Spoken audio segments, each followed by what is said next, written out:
So if you work with expressions in After Effects, you're nearly always going to be creating control layers. This is where you create essentially a shape layer or a null. Let me just do this with a null object here. And then on here, you kind of add expression controls. So like classic one is a slider control. And then you can take properties from something like this.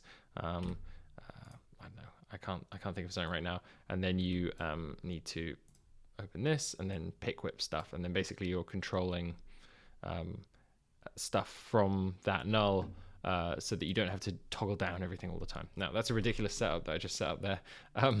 But you notice that when I did this, I had to, one, add a null or a shape layer, an empty shape layer, and two, had to then add a slider control, and then I might have to add more slider controls.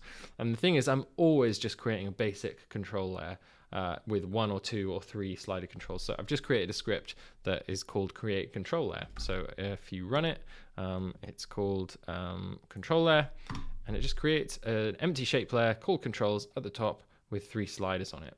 And what I want to do is I'm running Deep Glow on this background here. So if I go down to effects and main, I want to rig this up to the controls. So I'm going to lock this, and then I'm going to get radius to be 347. So I'll say 347, and then I'll get this to be 0.21, and that's really tiny. So let's change the range edit value, and let's do this to 3 so that we have more control here.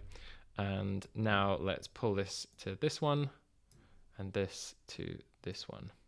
And now we have control of our Deep Glow from this high level, and I can actually apply it to this particular effect to all of my other backgrounds.